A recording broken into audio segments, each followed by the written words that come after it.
Hi, Karen from Quantum Heart Awakening. Today we're going to do a Divine Feminine check-in. Okay, deep breaths, everyone. Let's all ground. Take a moment wherever you are, whatever you're doing. Take a moment to center yourself. All right, feminines, where are we going today? Spirit, what do we need to know about the feminine collective? What are the blocks showing up? What are the solutions to those blocks? What do we need to know for the highest and best good of self and the planet? Thank you for being with us. Okay. We have home. We have inspiration in reverse. We have friendship sideways. I will leave that there. Anything else, Spirit? We have career. We have dreams in reverse. I don't know why I'm getting the call to keep going. Anything else? But jeez. Okay. We're just going to keep on keeping on. All right. We have psychic abilities and transformation. All right. Feminines, pay attention to your dreams right now. Remember, the last we left off with the feminine collective, feminines were deep in void space. When you're in void space, everything is penetrating everything else. The dense energies are penetrating the lighter energies and vice versa. There's no consent in the void space. It's all happening all at the same time.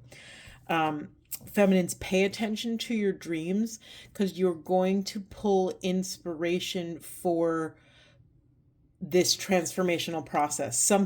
Some little nugget of wisdom, some missing puzzle piece is going to arrive through your dream space, or this could also mean any sort of altered state of consciousness. I don't know if some of you do like breath work or any sort of, I don't know. I mean, there's many ways to step into an altered state of consciousness, but pay attention to those moments. Sorry, my throat's closing up. That's interesting. Um, Hold on a sec. Wow. Wow, I'm really losing it. Hold on. Thank you for your patience as whatever that was moves through me. So going back to altered states of consciousness, feminines, pay attention anytime you're doing something or experiencing something that takes you away. That experience that helps or makes you lose track of space and time. The thing that you do where all of a sudden you didn't realize, but like 5 hours just went by. Pay attention because there's going to be a key awareness or something that unlocks another layer, another evolution of this transformational process. Let me just get another. I'm getting a whole separate message, but let me just get a little bit more. Thank you, Spirit. Okay. For those of you who've watched me before, you know when I get these good luck cards, like I don't believe in good luck. I believe in alignment. I believe in making consensual choices that do not betray nor abandon the divine part of self, the divine knowing part of self. So we have fertility and good luck in reverse. For me, this is like if you are waiting for luck to knock on your front door, you will be, sorry, I'm just trying to find another way to say this. This sort of waiting energy is blocking your abundance, is blocking your ability to multiply energies. Maybe it's even quite literally blocking something you're trying to grow. Maybe it's a child, maybe it's a garden, maybe it's your career, maybe it's your relationship. Whatever it is, there's something about stepping into your sovereignty, feminines, and taking action, right? It's like, you know, the universe is open, ready, and willing to gift us with the next, with all of the divine support to help us get to that next layer of self, to get to that next level of our career or our soul mission. But we have to rise to meet it. We have to, meet the universe 50% of the way. I'm sorry, I'm being called to say it in a different way. Hold on. It's like we have to have a good show of confidence. We have to, give the universe a little bit of proof that we are not going to squander this divine intervention, this divine wisdom. There's something really important about taking action, taking aligned action. All right, is there anything else, Spirit? There's 2 cards on the table that literally are flat for me, that have 0 attached to them. Say more, Spirit. Happiness. Interesting. Say more about friendship. Anything about friendship? Clarity. We're taking all of them today. We're just in the mood. We're just in that mood. Okay, blessings, protection, prosperity, and reverse closure. All right, just straight up, feminines. You're being called to be impeccable with your relationships. You're being called to, I hate to say it like this because it's not something I would normally say. You're being called to trim the fat. You're being called to cut out people, places, and things that are wishy-washy, that, drain your energy more than ignite your soul fire. I'm very drawn to this kind of heart flame here.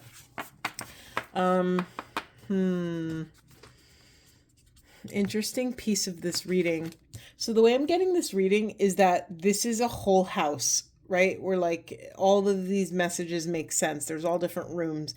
And then these 2 cards, it feels like, I don't know, some weird, shed in the backyard that keeps secrets. It's very, very interesting to me. So I'm going to move on. We're going to track it and see if anything else comes up. We have what's being pushed into the shadow is peace. So this is a kind of an intense message coming through. So take it with a grain of salt. As always, if it doesn't resonate, let it just immediately brush off your shoulders. But feminines, there's a part of the feminine collective that doesn't trust when things are calm and peaceful.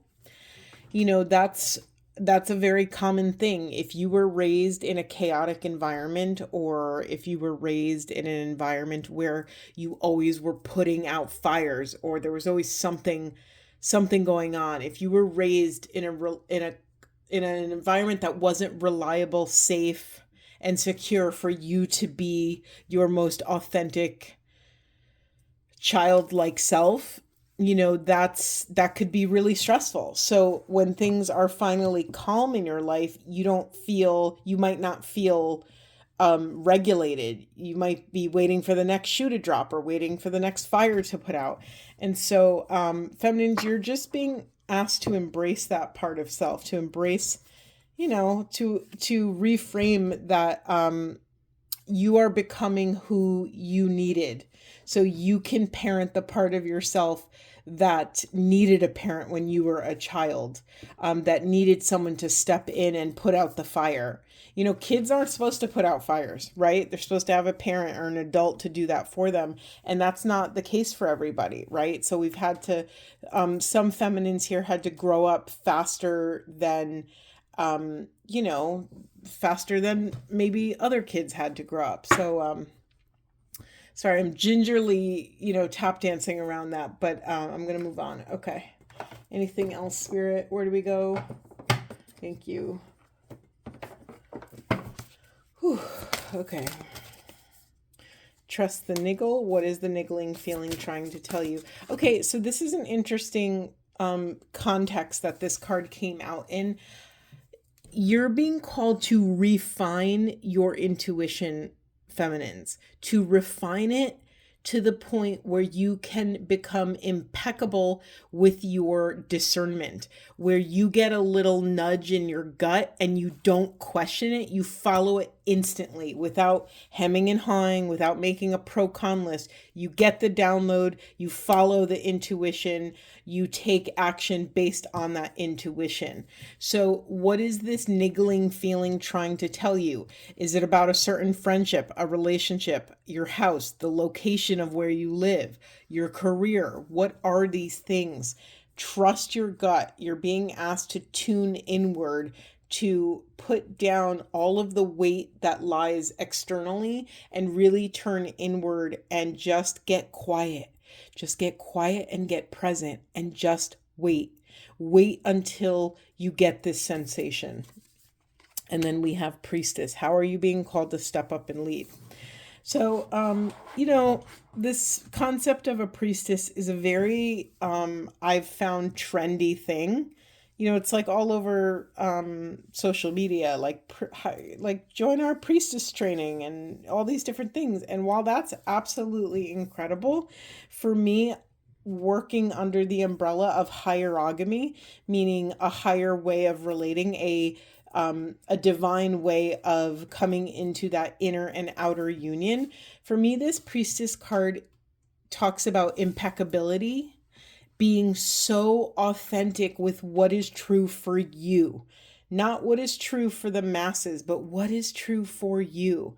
How are you being called to step up and lead in your own interior world, right? We start inside and then we work our way outside. Our external world reflects what's happening in the internal world. So you might pause and say, okay, well, what is being reflected back to me? And you could look at that through the lens of your career, your family, your partnership, whatever else is in your life. Okay, let's move on.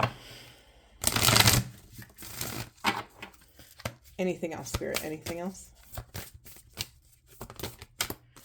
And then we have the Great Gathering. It's all coming together. Intuitive hits Soul Tribe. So it's interesting. We're getting repeating messages here. So Spirit is circling back around again to test you and ask you, feminines, if we give you this profound divine wisdom, what are you going to do with it? Are you going to act on it? Is it going to come in one ear and out the other? Are you going to allow it to coat your life and create massive change, or create micro change, which is massive change? This is echoing several months of readings that I did, and sorry, I'm just trying to remember the way I worded it. There was like 3 months for the Divine Feminines. I feel like it was like 9-10 months ago, when the feminines were being called to practice shortening that space between intuition and action. And it's coming back around again. This is not me channeling. This is me, Karen, inquiring. My hunch is that this is circling back around again because, currently the collective, we are in void space, right? So, what is void space? It's the liminal space. It's like the old world is dying and the new world has not yet been reborn. So we're kind of in like this messy, chaotic soup where systems are failing, things are breaking down, revolution is happening both internally and externally.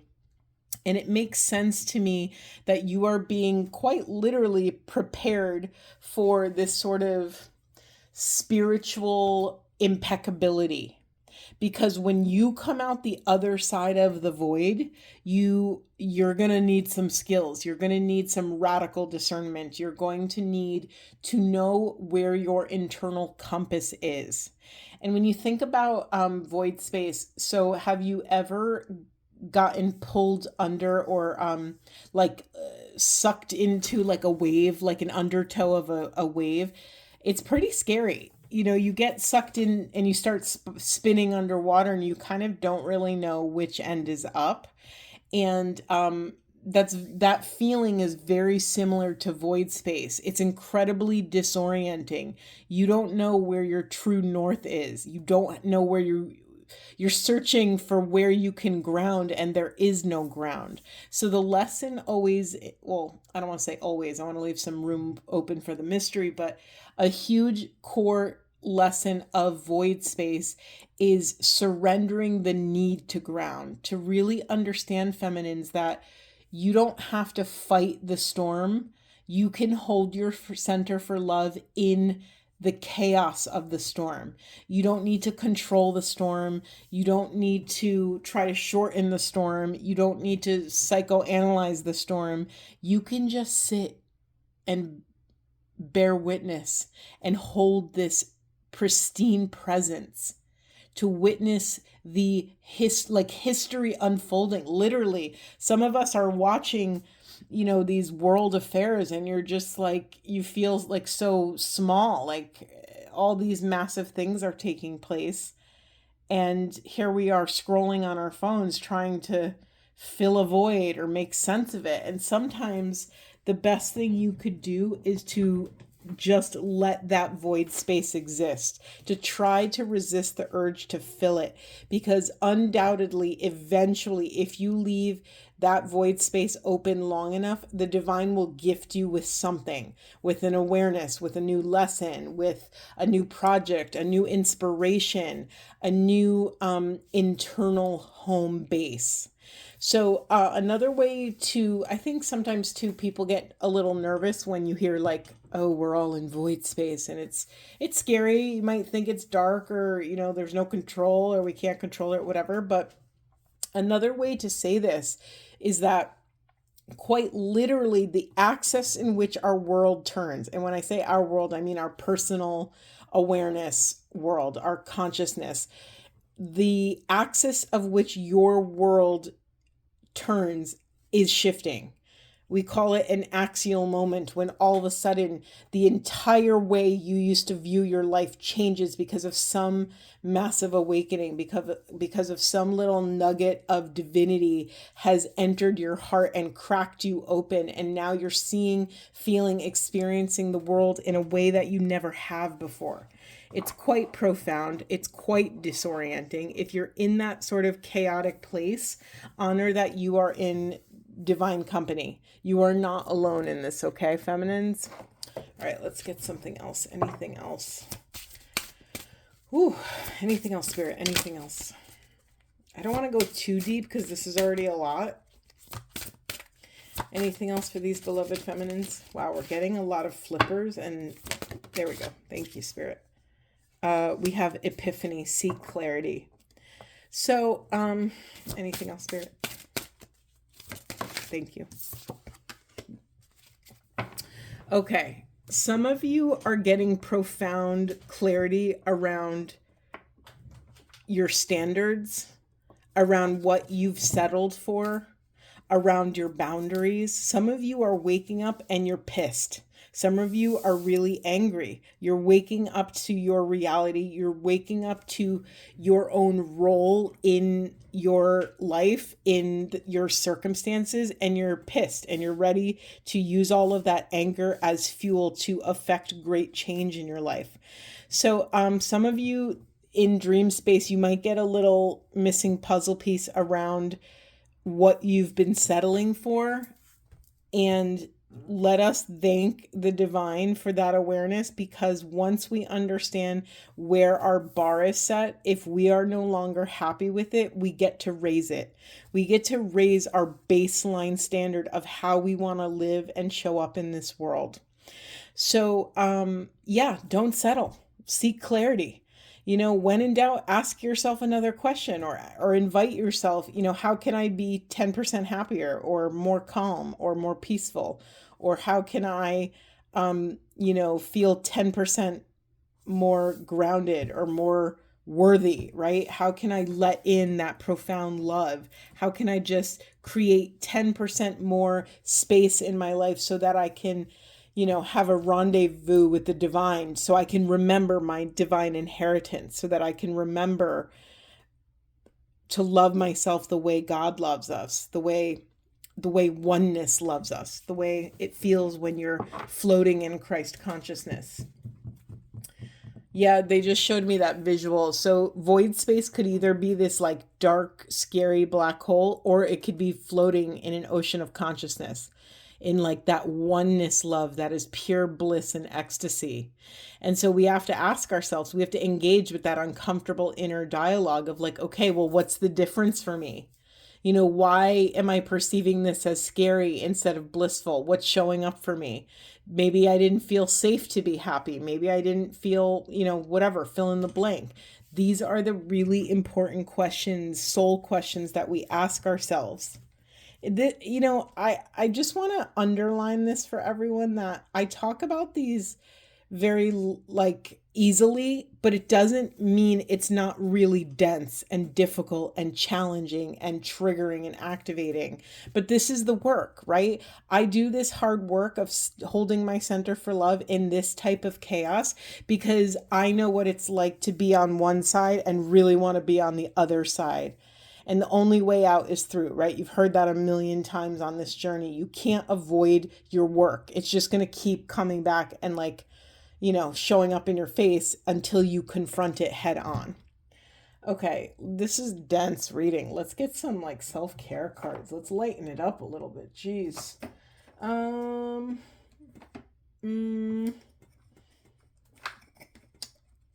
Thank you.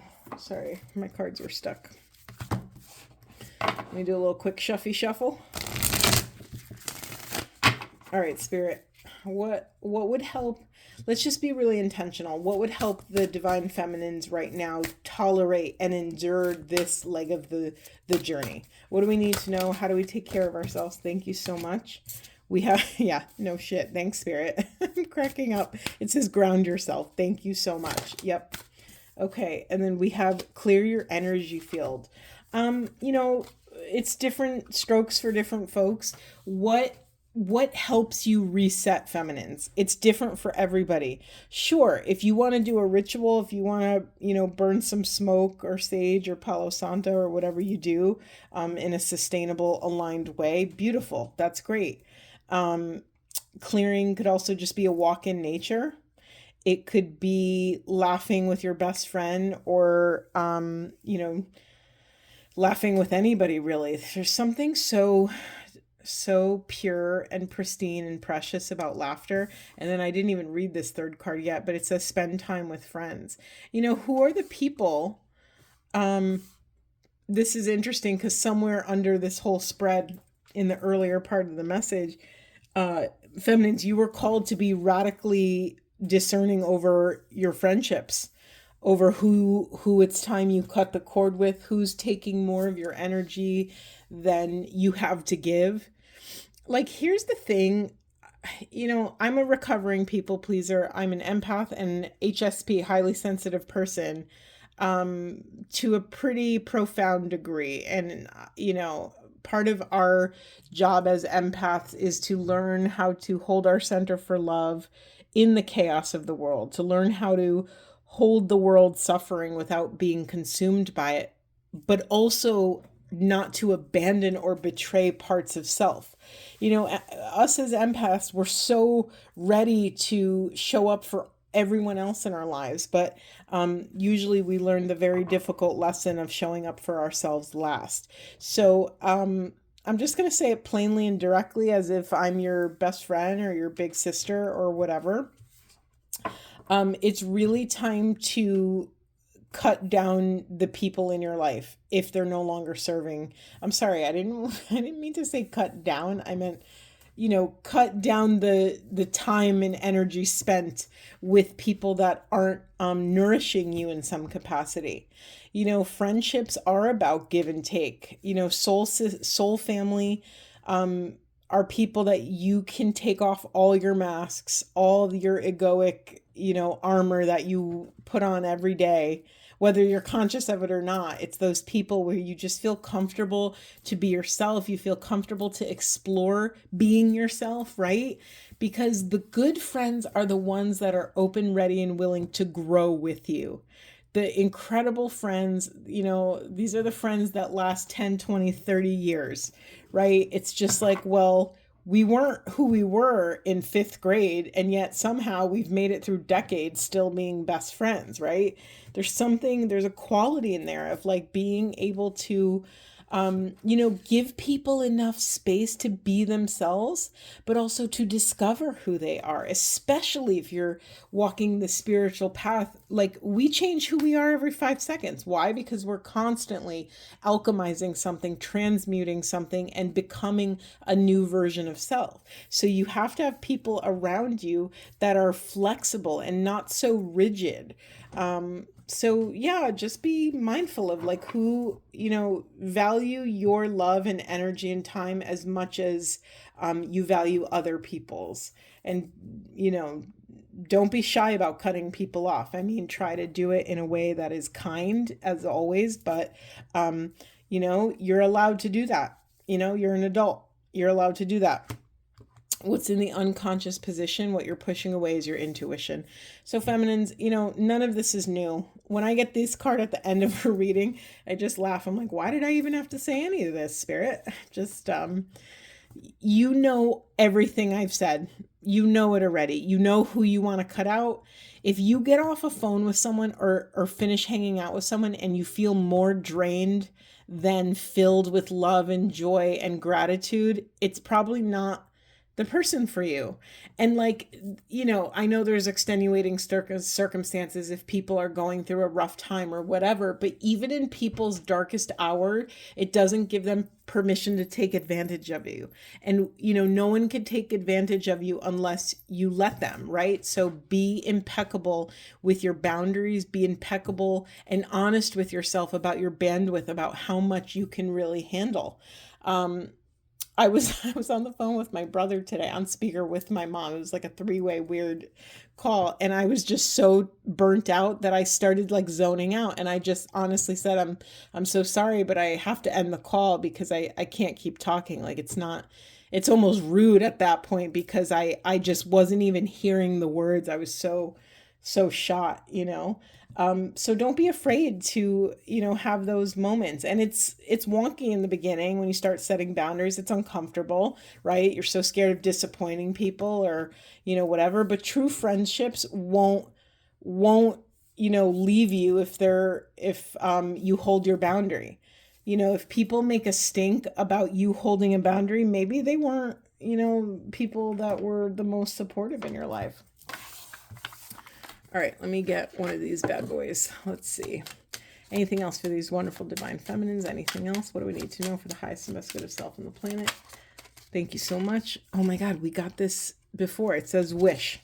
Make a wish with a dandelion in the wind. That feels so good to receive as the last card. To me, this is remembering that we're never alone, that you can speak your desires out to the quantum field and the quantum field will ring you back. They will receive your call and they will show up 100% of the time. And part of the spiritual path is learning how to trust in this relationship we have with the divine. It's really about getting comfortable as comfortable as we are in 3D, getting that comfortable in 5D, really trusting in the realm of spirit before the realm of matter, understanding that nothing shows up in our 3D world without it first being seated in the 5D, in the quantum field. Everything started as an idea, a concept, in the realm of energy before it came into the realm of form. Okay, I'm going to leave it there. I'm sending you all so much love. I hope this was supportive. And go easy on yourself, feminines. Void space is rough. And the feminine collective is often the one holding the polarity of chaos, right? Of like love and chaos, fear and love, contraction and expansion. It's all, we're churning in all of it. So please take care of your physical vessel. Hydrate. Eat nourishing food, move your body, do fun things, be creative, follow your childlike impulses, and you're worthy of joy. I'll leave it there.